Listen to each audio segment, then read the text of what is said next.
Ladies and gentlemen, welcome to this open seminar, which is part of the Europe Dialogues hosted by the Institute of International Affairs of the University of Iceland.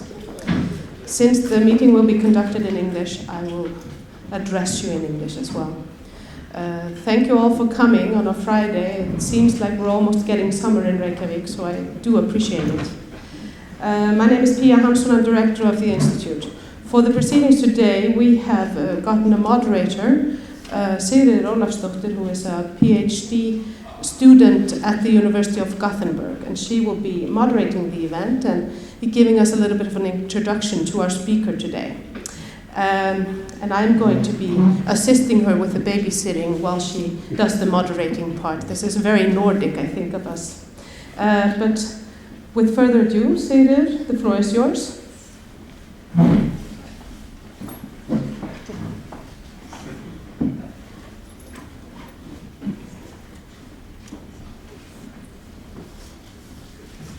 Yes, hello, my name is Sigríður, as Pia said. Actually, I'm a PhD student in theory of science within the University of Gothenburg, but studying ITQ systems.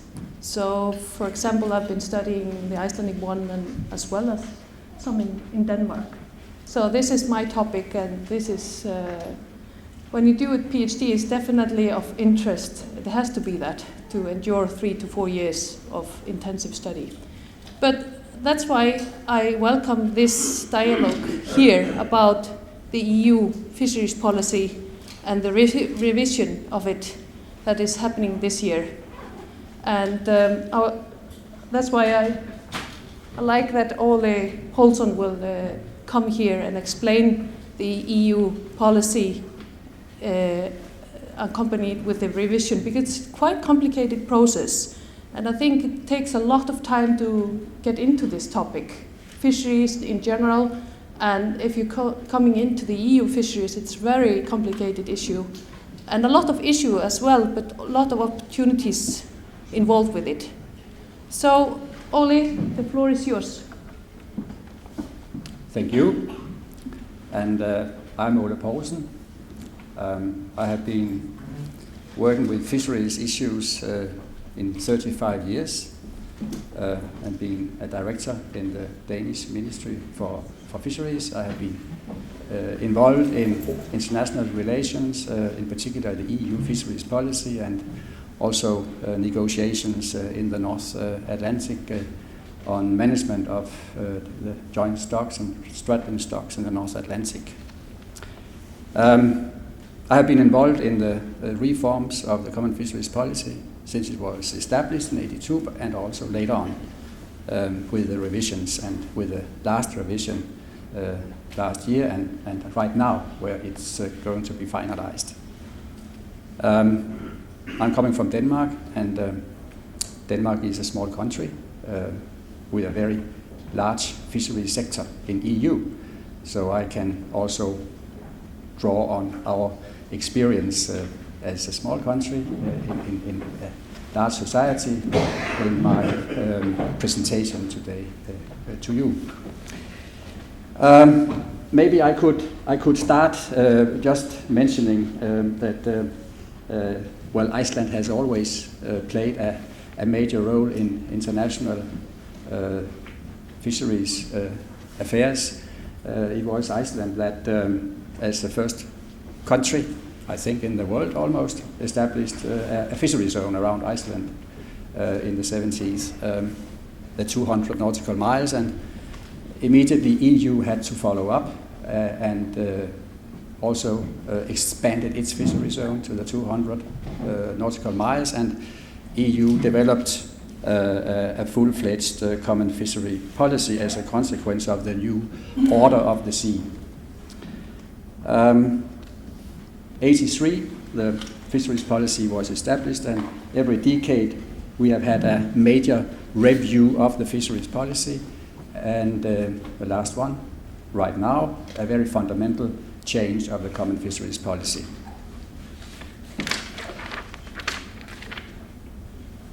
I could also just mention that we had the presidency last year when the EU Council of Ministers agreed on the new policy, and it was a new context compared with our previous presidencies, because now the community is a community of 28 member states, and there were 6 applicant countries. It was a totally different process of negotiation. We had a new treaty, the Lisbon Treaty, and fisheries matters now is subject to co-decision. It's the Council of Ministers, and it's the European Parliament that take the decision. In the past, it was the ministers that had the powers to take decisions on fisheries. It was under our presidency that we agreed on the political architecture of the new common fisheries policy. It was finished this spring with an agreement last month between the Parliament and the Council, and there are still some formalities to be sorted out, but we expect that the agreement can be signed before the end of the Irish presidency, and it will enter into force from 1st January 2014. Before I go into, I start on let's say the main changes in the common fisheries policy. I would just like to mention two principles in the common fisheries policy that has been, let's say, part of the common fisheries policy since the very beginning, and these points or these principles will continue. They has not been changed, and one of these principles, that's the relative stability. People familiar with fisheries issues, they have heard about relative stability in the allocation of resources in EU,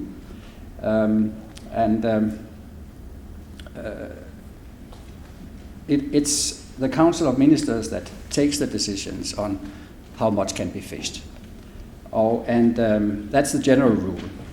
But I would like to mention that there is I wouldn't say a derogation, but it's now a well-founded principle in EU that if there is only one member state in an area fishing on a stock, it would be up to that member state to take the decision on the quota.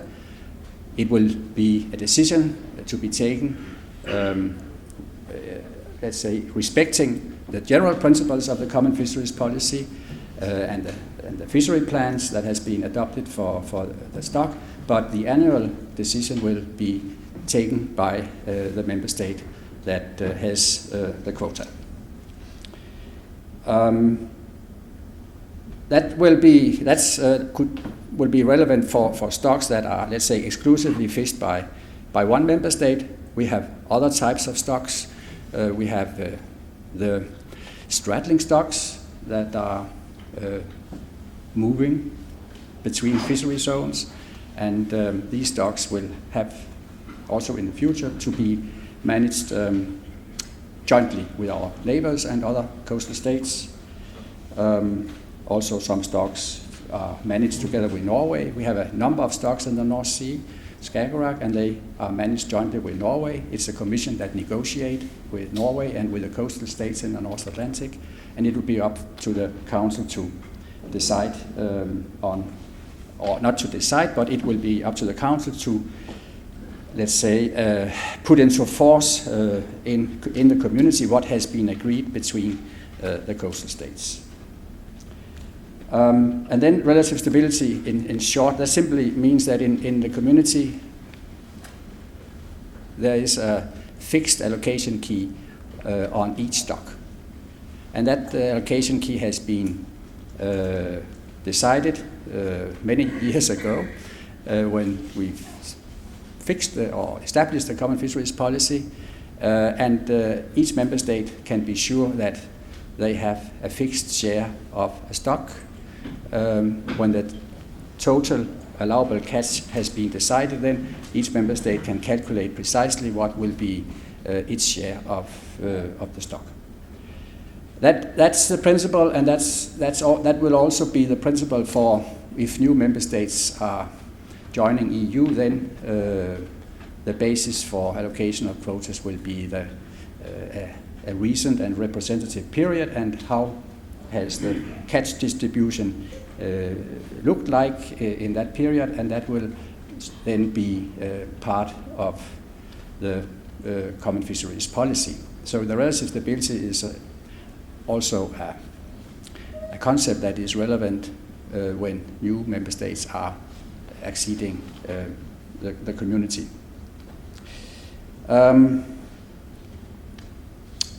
I could say a little bit also on historical rights, because I know that has been of special concern to many people on Iceland, that foreign fishermen could come to your area and start fishing. And the area inside 12 miles, there are no access at all.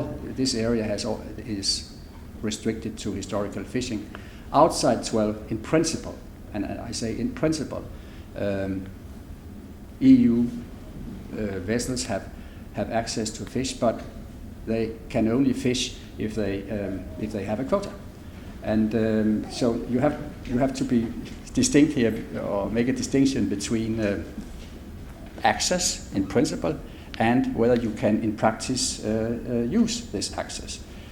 And as I just explained before, most stocks, or all your stocks, stocks Iceland is exclusively fishing on, these stocks will be allocated to Iceland, and therefore foreign fishermen would not have any chance to start new fisheries in a new area.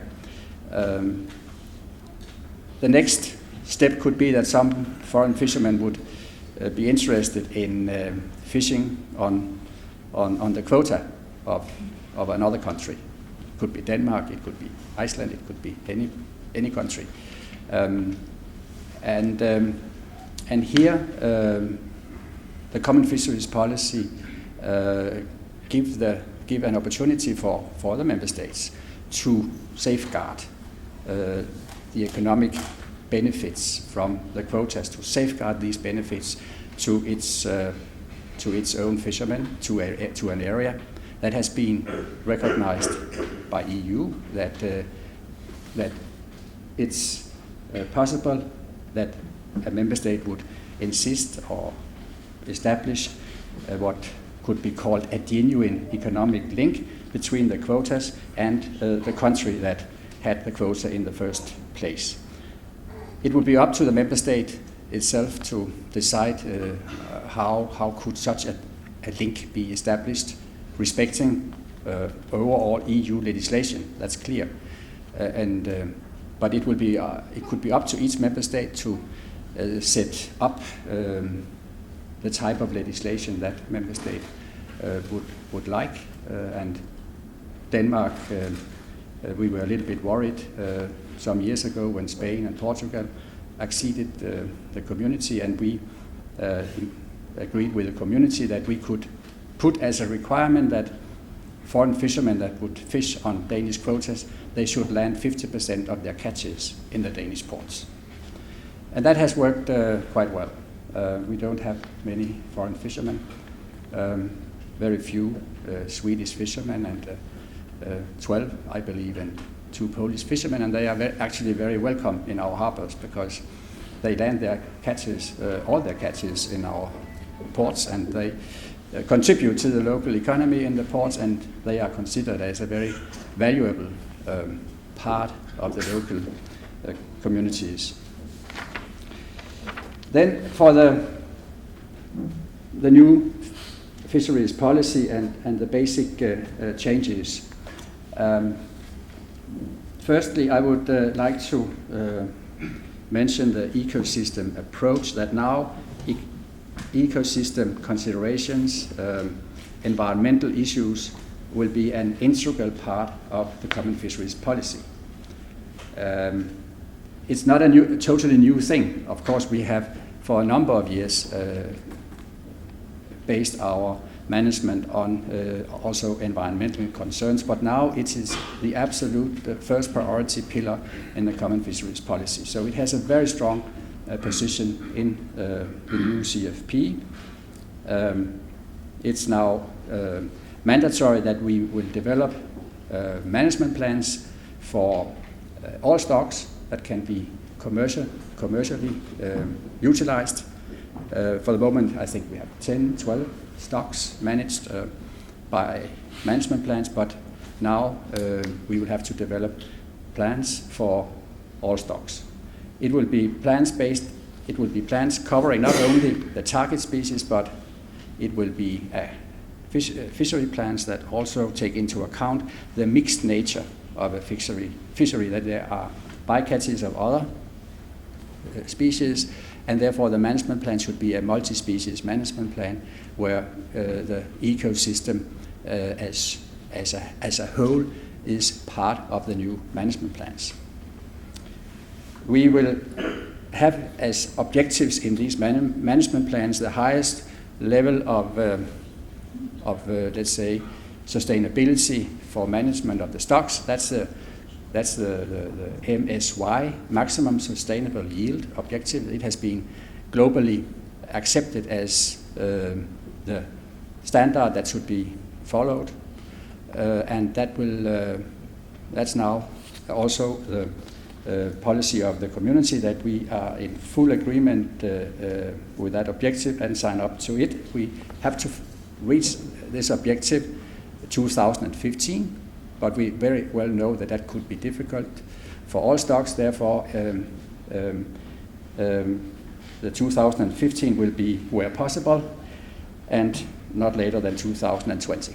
This is not a special EU formula, it's the globally agreed objective that we now sign up to. Second major change, that has been the discard ban, and it was absolutely the most difficult element in the new common fisheries policy, and it has been discussed for many years. EU has been criticized by neighbors, by green movements, by many people that couldn't understand why EU had a policy where fish had to be thrown out after having been fished and dead fish. But it has been so complex to find a way to solve this discard ban issue in a community of many member states with different fisheries.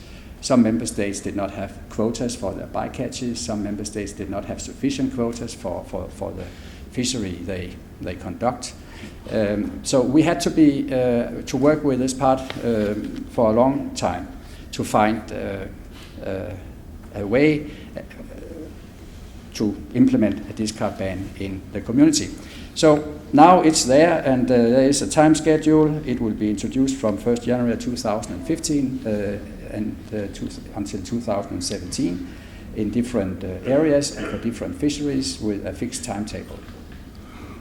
And I have a dot, the last dot, the pilot case on the Skagerrak is a special case, you can say, because it's actually ahead of the new reformed fisheries policy, because EU and Norway has decided in the Skagerrak we will have a discard ban, and it should be introduced already from the 1st January next year. So there we are 1 year before all other areas in the community. And so it is a pilot case, and I must say the fishermen are a little bit worried about the discard ban, because they know how they have been able to fish in many years, how they could have a good profitable fishery, and now they have to adjust to a discard ban, and we are discussing right now how precisely this discard ban could be implemented. There's one element in the Skagerrak which is a little bit, maybe you have heard about it, that it's the level of monitoring, the level of control with the discard ban, and Sweden and Denmark are in favor of a very precise or a good monitoring of the discard ban. Therefore, we believe that we need cameras on board. It has been met by the fishermen in a very not so positive spirit, but we see it as a way to have a prudent and reliable discard ban, respect the discard ban where catches are registered, and we can, as a concession to the fishermen, we can then offer them higher quotas, because now we know exactly what is fished, and we can add something to the quota, and they can have a larger quota. They can use the quota for, let's say, for fishing the most profitable sizes and catch composition, and we believe that it will give a good incentive for the fishermen to fish more sustainable and avoid small fish and have a better profit from their quota. But this is for the Skagerrak.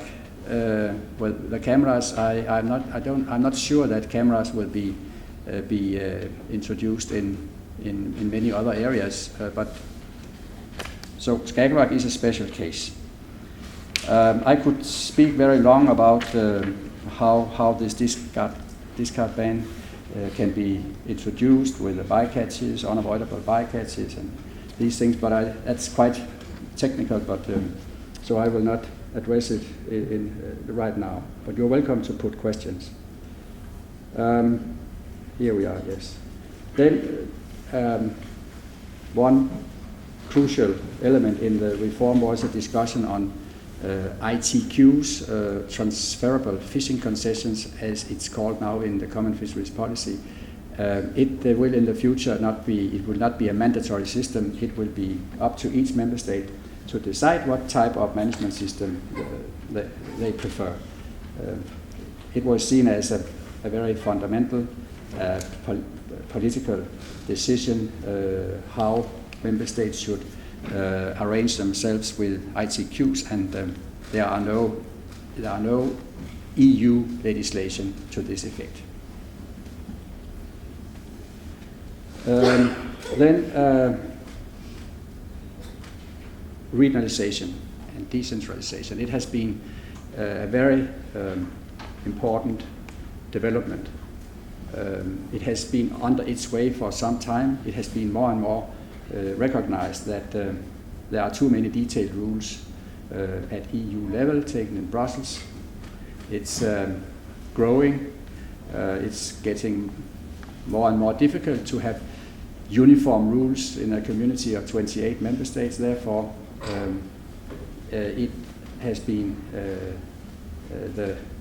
now recognized that we should avoid that, and only high-level legislation should be adopted at EU level. And high level, that's the basic principles. That's let's say the objectives of the management plans. That's the discard ban. But the way these high-level objectives are implemented in each region, that will be left to the regions to decide. And it will give the regions an opportunity to cooperate and to hopefully agree on all these detailed measures in their specific region. It is a regional approach that is based on consensus. So we are working on consensus here. There will be no regional voting or procedures for taking decisions. It will be on a voluntary basis. So it will be a consensus basis. And having agreed in a region on the technical measures or the details, it will be adopted as applicable for that region for all the member states in the region, in order to have the same rules for all fishermen. Yes, I think that's what I had in mind to say. So I think the mediator might ask you if you have any questions and steer the steer from now. I can take the baby. I'll do my best. Thanks. Thank you.